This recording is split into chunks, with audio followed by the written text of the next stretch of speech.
ഫിലിസ്തീനിലൊരു കവിയുണ്ട്, Mahmood Darwish എന്ന കവിയുടെ ഒരു വരിയുണ്ട്, ഫക്കീർ ബി ഖൈരിക്. പെരിന്തൽമണ്ണ സമ്മേളനത്തിലെ അവിടെ പെരിന്തൽമണ്ണ സമ്മേളനം means Kerala students conference May 11 നടന്ന ആ സമ്മേളനത്തിൽ അവിടെ വന്ന എൻ്റെ വൈഫ് ഷെയർ ചെയ്ത സംഭവമാണ്. അപ്പോൾ അവരിങ്ങനെ അവിടെ ഫ്ലാറ്റിലാണ്, അവിടെ നിൽക്കണമല്ലോ, അവർ വന്നതാണ്, പരിപാടി കഴിഞ്ഞാൽ തിരിച്ചു പോകും. അപ്പോൾ അവരുടെ കൂടെയുള്ള ഒരു സഹോദരിയുടെ മകൻ, ചെറിയ പ്രായമാണ്, 3.5-4 വയസ്സിൻ്റെ താഴെ ആയിരിക്കും മിക്കവാറും. അപ്പോൾ അവൻ്റെ ഒരു കമൻ്റാണ് ഇന്ന് നമുക്ക് ശ്രോതാക്കളോട് പങ്കുവെക്കാനുള്ളത്. അത് ഉള്ള ഒരു ചിന്തയാണ്, നമ്മളൊക്കെ ലൈഫിൽ എപ്പോഴും കൊണ്ടുവരുന്ന ചിന്ത. അപ്പോൾ അവിടെ റൂമിൽ ലൈറ്റും ഫാനും ഇങ്ങനെ ആരുമില്ലാതെ കറങ്ങണ കാണുമ്പോൾ അവൻ്റെ ചോദ്യമാണ് ശരിക്ക് എല്ലാവർക്കും ആ ഒരു ചർച്ചാ വിഷയം, അല്ലെങ്കിൽ അവരുടെ ഒരു സംസാരമായിട്ടുണ്ടത്. നിങ്ങൾക്ക് നല്ല സുഖമാണല്ലോ, നിങ്ങൾക്ക് കറണ്ട് ബില്ലൊന്നും അടക്കണ്ടല്ലോ, കാരണം അവർ വന്ന് നിന്ന് അണിഞ്ഞ് പോവും, തിരിച്ചു പോവും, വാടക വെക്കുക, അല്ലെങ്കിൽ ഫ്ലാറ്റിൽ വേറെ ഇതിൽ നിൽക്കുകയാണ്, നിങ്ങൾ കറണ്ട് ബില്ല് അടക്കണില്ലല്ലോ, നിങ്ങൾക്ക് കുഴപ്പമില്ല എന്നുള്ള രൂപത്തിൽ ആ ചെറിയ പൈതൽ അല്ലെങ്കിൽ 3.5-4 വയസ്സുള്ള ആ ചെക്കന് പറയാണ്. അപ്പോൾ നമ്മളെ മോന് നമ്മുടെ സഫ്വാൻ ബറാമിൻ്റെ ചെറിയ മോനാണ്, മായിസ് ബറാമി. പക്ഷെ ആ ചോദ്യം ശരിക്ക് നമ്മളോടൊക്കെയാണ് ചോദിക്കുന്നത്. നമ്മളൊക്കെ വീട്ടിൽ ഇത്തരം സംഗതികൾ, ഇപ്പോൾ കറണ്ടാണെങ്കിലും വെള്ളമാണെങ്കിലും നമ്മളതിങ്ങനെ സുലഭമാകുന്ന വിഷയം നമ്മുടെ ദൂരത്തിലേക്ക് നമ്മളെ നയിക്കുന്നുണ്ടെങ്കിൽ അത് ശ്രദ്ധിക്കണം. ശരിക്കും ഇതില്ലാത്ത പിന്നെ നമ്മുടെ ഫിലിസ്തീനിലൊരു കവിയുണ്ട്, നമ്മുടെ എല്ലാ വിഷയത്തിലും ഈ പ്രതിഷേധം അല്ലെങ്കിൽ പ്രതിരോധത്തിൻ്റെ വിഷയത്തിൽ എല്ലാവരും പറയുന്ന മഹ്മൂദ് ദർവീഷ് എന്ന കവിയുടെ ഒരു വരിയുണ്ട്, ഫക്കീർ ബി ഖൈരിക്. നീ ഭക്ഷണം പാകം ചെയ്യാണ്, ആ സമയത്ത് നീ മറ്റുള്ളവരെ കുറിച്ച് ആലോചിക്കുക. നീ നിൻ്റെ വീട്ടിൽ ഉറങ്ങാണ്, കൂരകളിൽ അല്ലെങ്കിൽ ഒന്നുമില്ലാതെ രാത്രി അന്തി ഉറങ്ങുന്നവരെ കുറിച്ച് ആലോചിക്കുക. നീ വളരെ പ്രശ്നമില്ലാതെ സംസാരിക്കുകയാണ്, അല്ലെങ്കിൽ പിന്നെ നിർബാധം നിൻ്റെ എല്ലാ സംഗതികളും നടക്കുന്നുണ്ട്, പക്ഷേ സംസാരിക്കാൻ അവകാശമില്ലാതെ, സംസാരിക്കാൻ കഴിവുണ്ടായിട്ടും പാടില്ല എന്ന് പറഞ്ഞ മാധ്യമപ്രവർത്തനം എല്ലാത്തിനും വിലക്കേർപ്പിക്കുക. അത്തരം ആളുകളെ കുറിച്ച് ആലോചിച്ച് നോക്കുക. ഇതൊക്കെ ശരിക്കും ഫക്കീർ ബി ഖൈരിക് എന്നുള്ള വിഷയം പറയുമ്പോൾ മറ്റുള്ളവരെ കുറിച്ച് ആലോചിക്കുക.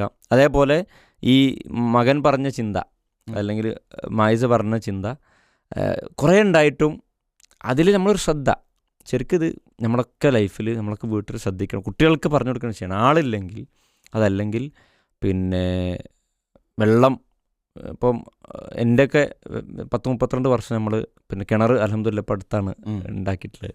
പക്ഷെ അതുവരെ നമ്മൾ പൈപ്പ് പിന്നെ പഞ്ചായത്ത് വെള്ളമാണ് ഉപയോഗിച്ചത്. അപ്പം വെള്ളം ഇല്ലാതാകുമ്പോൾ ഉണ്ടാകുന്ന ബുദ്ധിമുട്ടും കാര്യങ്ങളും അത് അനുഭവിച്ചവർക്ക് പിന്നീട് അത് നല്ല ഓർമ്മ ഉണ്ടാകും. പക്ഷെ നിരന്തരമായി ഇത് കിട്ടിക്കൊണ്ടിരിക്കുന്ന ആളുകൾക്ക് പലപ്പോഴും അതിലൊരു ചിന്തയോ അത്തരം ഒരു വിഷയം ആലോചിക്കുക പോലെ ചെയ്യാത്ത ആളുകളുണ്ട്. പിന്നെ പൊതുവേ നമ്മൾ മാത്രമല്ല, നമ്മളെ വീടുകളിൽ നിന്നാണ് അത്തരം ആശയങ്ങൾ കുട്ടികളിലേക്ക് കൈമാറ്റം ചെയ്യപ്പെടുന്നത്. പലപ്പോഴും നമ്മളുടേതല്ല എങ്കിൽ അവിടെ ശരിക്കും വെച്ചാൽ ഒരാൾ പിന്നെ 2 രൂപ ഞാൻ അതിൽ മനസ്സിലാക്കി. ഒന്ന്, നമ്മൾ തന്നെയാണ് കറണ്ട് ബില്ല് കൊടുക്കുന്നത്, എന്നിരുന്നാലും നമ്മൾ അതിനെക്കുറിച്ച് ആലോചിക്കില്ല.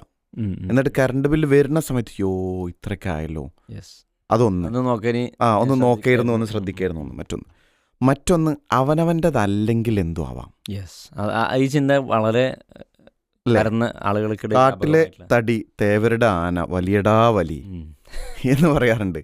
അപ്പോൾ എന്ന് പറഞ്ഞാൽ മറ്റുള്ളവരതാണെങ്കിൽ എന്തോ ആവാം, പബ്ലിക്കിൻ്റെതാണ് എന്തോ ആവാം, വേറെ സ്ഥാപനത്തിലുള്ളതാണെങ്കിൽ എന്തോ ആവാം, സ്കൂളിലേതാണെങ്കിൽ എന്തോ ആയിക്കോട്ടെ.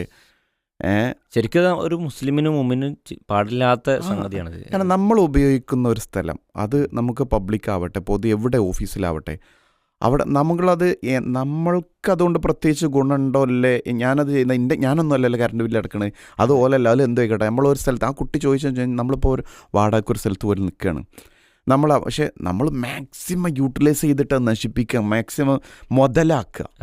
അതുകൊണ്ട് പ്രത്യേകിച്ച് അല്ലേ അങ്ങനെ ഒരു ചിന്താഗതി അവിടെ ഉണ്ട്. അപ്പോൾ ഒന്ന്, നമ്മളുടെ കാര്യത്തെക്കുറിച്ച് നമ്മളാണ് കറണ്ട് ബില്ല് അടക്കുന്നതെങ്കിലും, ബാപ്പയാണ് അടക്കുന്നതെങ്കിലും, വീട്ടിലാണ് അടക്കില്ലെങ്കിലും, എന്തൊരു കാര്യം വാങ്ങുകയാണെങ്കിലും അതിന് മിനിമം ലെവലിൽ അത് എത്ര കണ്ട് നമുക്ക് ഉപയോഗിക്കാം. ആ ഒരു ലെവൽ മാക്സിമം ഉപയോഗിച്ച് തീർക്കുക എന്നുള്ളത്. അത് വേറൊരു വസ്തു ഉണ്ടാവും.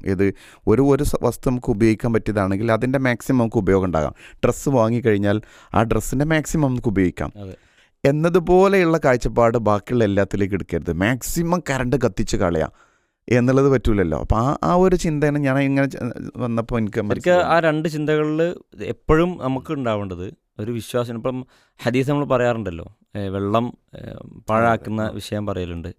അതൊക്കെ ശ്രദ്ധിച്ചാൽ ഇപ്പം നമ്മൾ പൈപ്പിൽ വെള്ളം പിന്നെ നല്ലോണം വരുന്ന പൈപ്പിനെ നമ്മൾ ബോധപൂർവം എന്ത് ചെയ്യുക, അതിൻ്റെ വരവ് കുറച്ചാൽ നമുക്കത് മതിയാവും. പെരിന്തൽമണ്ണത്തെ പള്ളിയിലെ പൈപ്പിനെ കുറിച്ച് അതെ ഞാൻ മുമ്പ് കേട്ടിട്ടുണ്ട്. നമ്മൾ ഷാർജയിലുള്ള പള്ളിയിലും അങ്ങനെ കുറഞ്ഞേ വരുള്ളൂ എന്ന് പറയുന്നുണ്ട്. ശരിക്കും ഊതു കൊടുക്കാനത് മതി, കുറച്ച് മതി.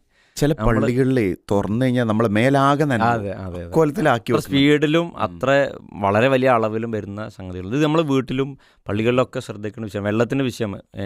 മറ്റത് പള്ളിയിലൊക്കെ ഇത് വെച്ചിട്ടുണ്ടാകും, ഉപയോഗം കഴിഞ്ഞാൽ ലൈറ്റും ഫാനും ഓഫാക്കുക എന്നുള്ളത് നമ്മളൊരു ശീലമായിട്ട് വരണം. ശരിക്കും അത് നമ്മൾ ശ്രദ്ധിക്കണം. നമ്മളുടെ പരിസരങ്ങളിൽ നമ്മൾ അങ്ങനെ അലക്ഷ്യമായി പോകുന്ന വിഷയങ്ങൾ, വലിയ നഷ്ടങ്ങൾക്ക് കാരണമാകുന്ന ഇത്തരം വിഷയങ്ങളുണ്ടെങ്കിൽ നമ്മളായിട്ട് തന്നെ എന്ത് ചെയ്യണം, ശ്രദ്ധ കൊണ്ടുവരണം എന്ന് തന്നെയാണ്. ഈ കൊച്ചുമോൻ്റെ സംസാരം ശരിക്കും നമുക്കൊക്കെ മുതിർന്നവർക്കുള്ള വലിയൊരു പാഠമാണ്.